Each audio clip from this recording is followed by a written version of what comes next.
Even colder temperatures are on the way. We will see the temperatures fall all the way down to the low 20s tomorrow morning and even some upper teens possible. And then we'll see a brief warm up on Thursday, but it doesn't look like it will last super long. I'll have more details coming up. Right now on News Channel 6 at 4, the head of the school district in Richmond County is stepping down. His reason and reaction to the announcement.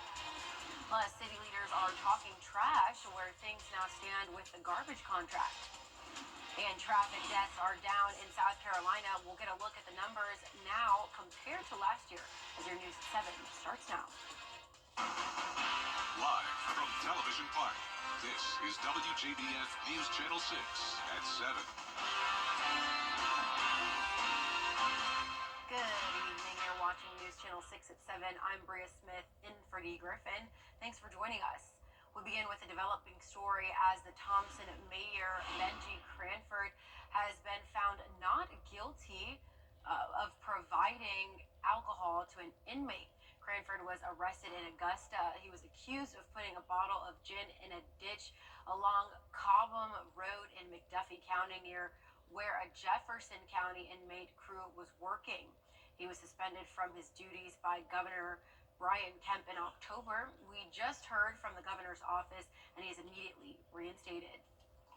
We want to first begin with a check of our weather with Chief Meteorologist Jennifer Chachi. And Jenna, it is a cold night. Yeah, I am dreading going out there, Bria. I mean, temperatures are plummeting quickly now that the sun has set. You can see here on our Terry Lambert Hyundai Skyview cam in Swainsboro, it is a dry night and our flag is not blowing at all. And that means the winds are calm, so therefore the temperatures are going to be able to drop off very quickly. This morning we started out below freezing, but not as bad as it has been over the past few days. We were at least at the 30-degree mark. High of 47 though, so we were nearly 20 degrees below average with temperatures in the 40s across the entire board. Right now we're in the 30s everywhere in the CSRA. Thompson at 37, 34 in Augusta. Aiken already at the freezing mark at the 7 o'clock hour, and same temperature down in Sylvania, 39 in Wrightsville, 37 in Edgefield, Sandersville at 38. It is even colder than last night by 5 degrees in Augusta, so that just goes to show how chilly it's going to be tomorrow morning. Dew points are in the 20s, so we do have this dry air mass with high pressure overhead. That is driving in a northwest wind, and this cold air from Canada is sinking down into the southern part of the United States. But unlike this time yesterday, we're no longer seeing any snow in places like Tennessee or North Carolina. Only a few snow showers up in West Virginia and then further up towards the north. The winds are super calm, only seeing up to around 2 miles per hour. So once again, that's why the temperatures will get so chilly. And you can see we'll already be down into the upper 20s by 10 o'clock tonight. And when you're headed out the door tomorrow morning, low 20s are in the forecast. We will be warming up a little bit though to 60 on Thursday, above freezing temperatures during the morning hours. And then on Friday, we're right back down to the cold, 25 as we head into the weekend. More details on the forecast coming up, but back to you, Bria. Thanks, Jenna. And speaking of the cold, more shelter beds are now available for those in need. The overnight warming shelters include the Augusta Rescue Mission on Walker Street, Garden City Rescue Mission on Fenwick Street, and the Salvation Army Center of Hope on Green Street. Free Augusta city bus rides are now offered to transport you to warming shelters downtown. You'll need proof of shelter clearance from the Richmond County Sheriff's Office to be allowed into the shelter.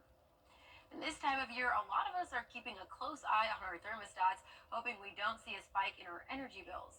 The Low-Income Home Energy Assistance Program is a federally funded program to assist Georgians with their home energy bill. It reduces the risk of health and safety issues that come with service disconnections. The application period is now open with money available on a first-come, first-served basis. In my opinion, yes, it's going to keep increasing because the cost of living keeps going up, whether it is the cost for rental housing or utility costs. Probably more people getting into that process of being able to qualify, but we won't have enough money to cover all that. in our area.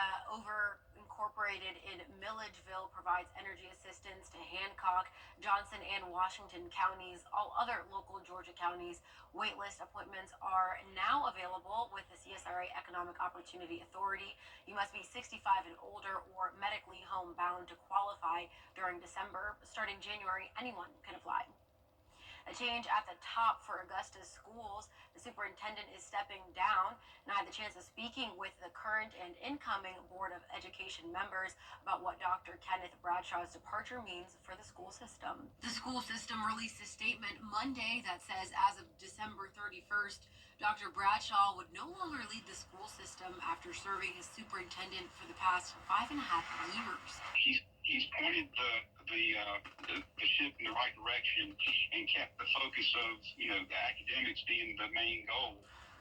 As the school superintendent, the goal is to have a vision.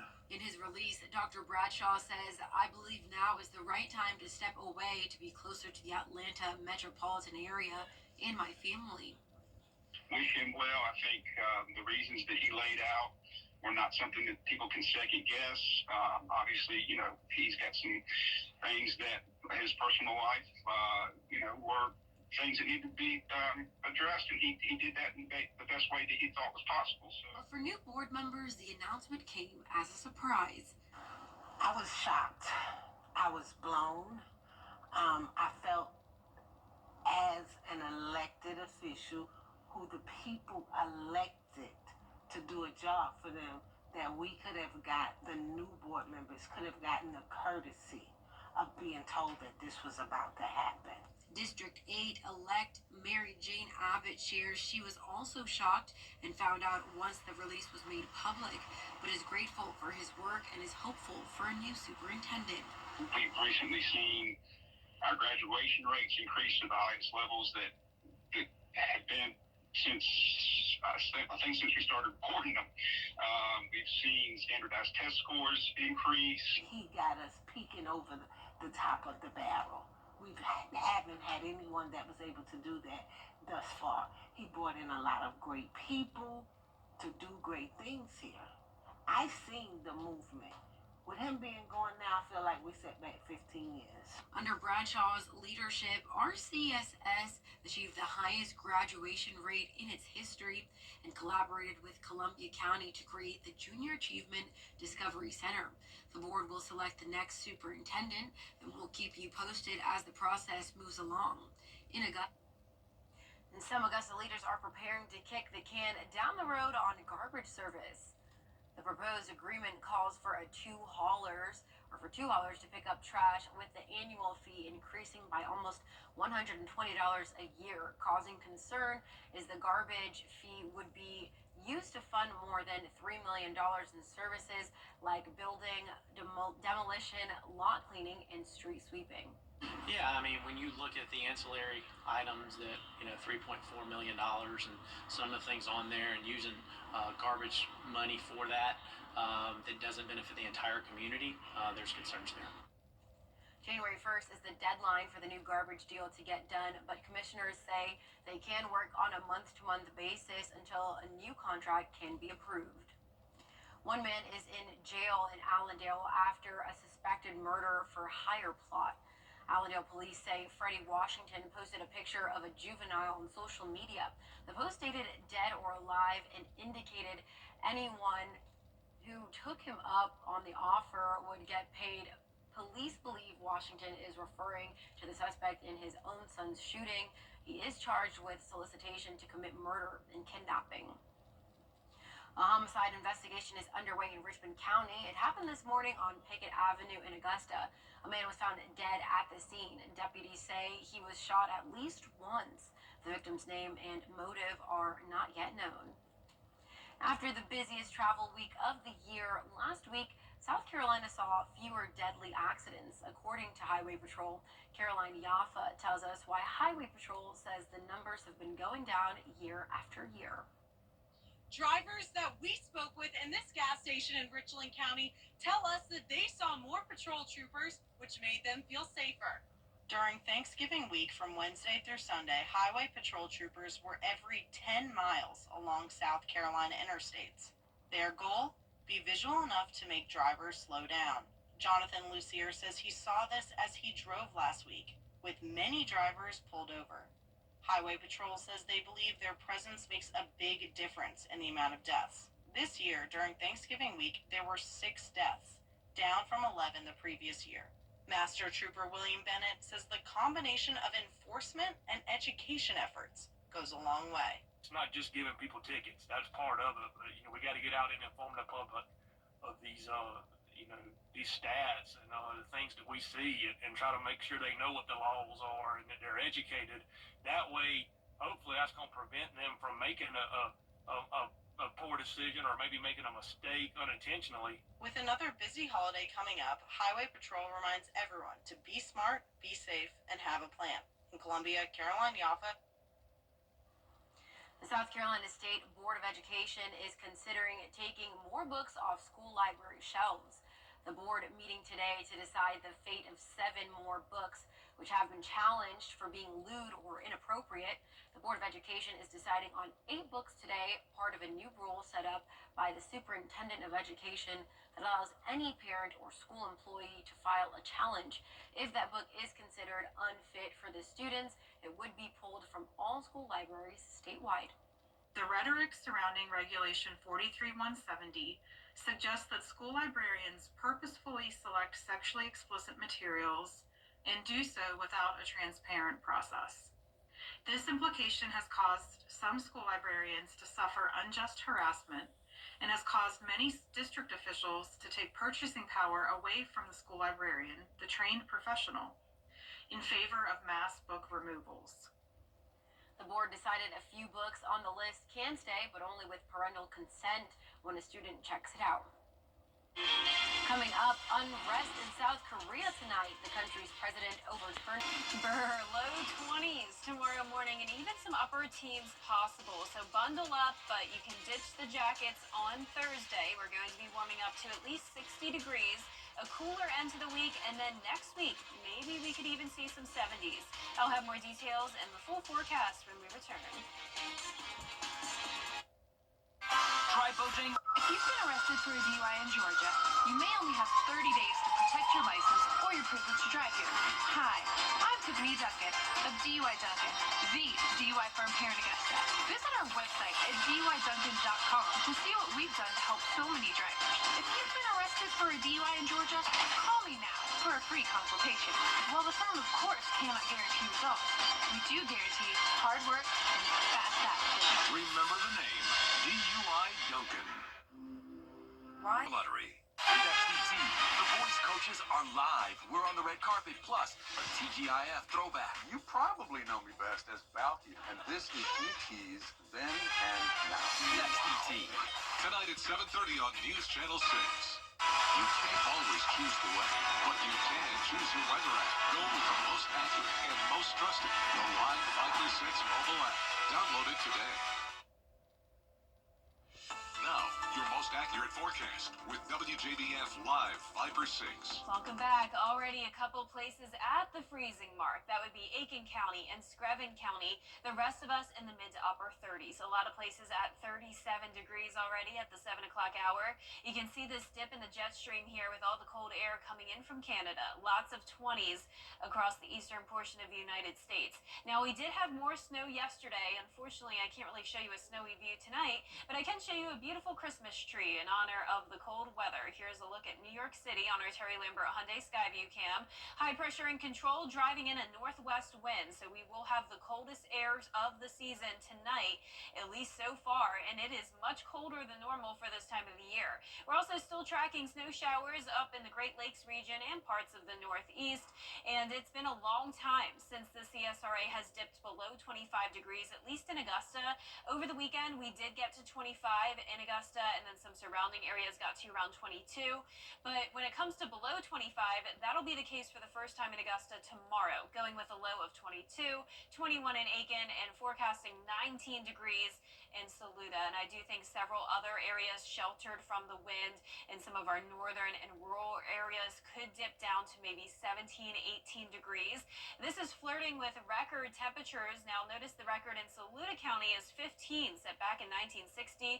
So we will stay a few degrees above it, but definitely getting close. You can see it's going to be a long period of time, pretty much the entire overnight period of sub 30 degree temperatures, which means there is a higher chance of frozen pipes. So keep in mind, anytime that we're below 32 degrees, the pipes have the chance of freezing. But once we get to that 20 degree mark or below, that's when it becomes a more serious concern. Now, not everyone will see frozen pipes, nothing to panic about, but if you do typically see your pipes freeze when temperatures get to that 20 degree mark, definitely take those proper precautions tonight, such as dripping water from your faucets, and make sure it's cold water, not hot water. Now, tomorrow afternoon, we'll finally start to see a warm up. Temperatures back into the low 50s, so not warm, but warmer than the 40s we had today. 60 degrees on Thursday, then a big drop off to 48 on Friday, so get ready for a chilly weekend. But no rain expected over the next couple of days. You can see here on our futurecast, the high pressure is going to move to our south, and that will bring us some southerly flow ahead of a cold front. So we'll warm up, we'll see cloud cover, and also some breezy winds on Thursday. I'm not expecting any rain, though. We have enough dry air in place to limit that, and then we have another northerly wind coming in behind the front, so that's why the temperatures will be cold again on Friday. Winds will be peaking up to around 28 miles per hour on Thursday, so definitely prepare for that. And over the next 10 days, you can see we warm up for good, at least for the next several days. Starting on Sunday, we'll see 62, followed by the upper 60s Monday through Wednesday. It will also be pretty cloudy with some high chances of rain next week. And we'll be right back. It's the one thing immediately. And our results speak for themselves. Hundreds of millions recovered for our clients. The WJBF Live Viper 6 Skyview Network is sponsored by Terry Lambert Hyundai. Low prices, big selection, and committed to quality customer service. Actor James Van Der Beek brought to tears, speaking to ABC News in his first live interview on GMA about his colon cancer diagnosis. The Dawson's Creek star sharing how he and his family are coping. And as Zoreen Shaw reports, Van Der Beek explains why he's talking about it now. After James Van Der Beek opening up about getting a diagnosis he hadn't imagined, colon cancer. It felt like a nightmare, honestly, at first, that I couldn't quite wake up from. The 47-year-old actor, perhaps best known for his starring role on the 90s TV show Dawson's Creek, telling GMA's Robin Roberts the diagnosis came as a shock. He thought he was in great shape and eating healthy. He said he immediately tried to approach cancer with hope for the future. As soon as I got diagnosed, I knew, all right, this is going to add many happy years to my life. I'm going to make changes that I never would have made otherwise, that I'm going to look back on in 30 years and say, thank God this happened. And that's how I was about 90% of the time. I would say about 10% of the time I was a sobbing, terrified mess. He says getting present with loved ones has helped, getting very emotional when talking about his wife. This is where I'm going to lose it. She's been amazing. She's really taught me what unconditional love is. And I'm someone who's always in the past tried to do everything for everybody. And never asked for help myself. And this has put me in a position of having to ask for help and having to receive help. The father to 6 children says his kids help keep his spirits up. My 6-year-old almost every other day, Daddy, how's your butt cancer doing? And so yeah, they keep it light. But again, that's also like an opportunity for connection. The American Cancer Society says about 1 in 23 men and 1 in 25 women will be diagnosed for colorectal cancer, making it the 3rd most common cancer diagnosis. They recommend getting a screening at the age of 45 if you have an average risk. Van Der Beek also says that cancer is very expensive, even with insurance. So he is raising money, selling jerseys from his hit football movie, Varsity Blues, to help with his medical bills, and also put it toward an organization to help others. Zoreen Shaw, ABC News, Los Angeles. At Brookhaven, it's all about your tickets at genuine.com. The CSRA is where we were born, where we live, where we work, where we're raising our families. It's our home. That's why the people of the CSRA count on us after an accident. Because they know about our skill in the courtroom, how we treat clients like family, how we love this community, and the people who proudly call it home. We're just a call or click away. Injured? When you need me, call me. I'm your Augusta guy. 706-724-7224.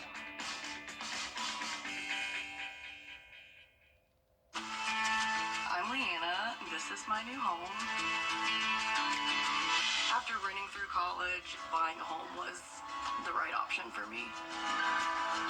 Security Federal made it so easy. They handled everything on the financing side. I had all the time I needed to just focus on buying the house, finding the house.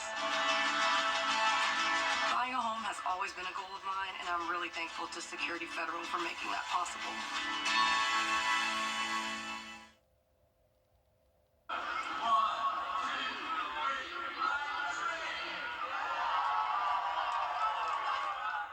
New at 7 and you saw it live at 6 on WJBF. The holiday season officially kicking off at Augusta University tonight with its annual tree lighting ceremony.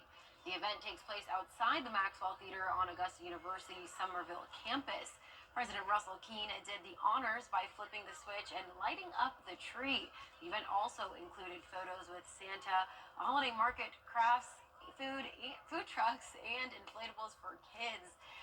And honestly, if I round up enough jackets, I'll probably go to the next tree lighting. Yeah, I was gonna say, I mean, a beautiful tree and it looks so much fun, but I have to give them credit for Being out bracing there, the cold. it's so cold. Yeah, even by 6 o'clock, Berea, temperatures were in the upper 30s. So yeah, it's going to be super cold tomorrow morning. 22 degrees in the forecast. Absolutely. Well, that's all for your news at 7. We'll see you again at 10 on Me TV, and we're always with you at WJBF.com.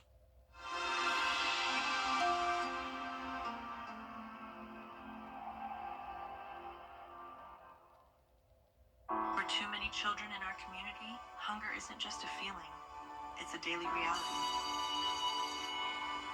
Before Hurricane Helene hit, our area was already experiencing the highest level of food insecurity we've seen in 15 years, with 1 in 4 children in our community facing hunger. Programs like our backpack program bring hope to families in need. Visit goldenharvest.org to donate now, because every child deserves a full plate, not an empty stomach. Life is complicated. Your health insurance shouldn't be. That's why CareSource offers marketplace health plans built specifically for your health challenges. Now our benefits are better than ever before, including special coverage for chronic conditions and behavioral health and substance use concerns too. You'll even get your own dedicated care manager. Affordable health coverage, trusted network of providers, one-on-one support. CareSource Marketplace Health Plans. We got you. When it comes to furniture, one size just doesn't fit all. But one collection does. The new Modular One from Rooms to Go. Perfectly designed to fit any space, any style, and any budget. Just choose your pieces and easily build your perfect room. The best part, because it's Rooms to Go, it's not only super affordable, it's super comfortable too. I'm Julianne Huff, and this is what's possible at Rooms to Go. So what do you think about these?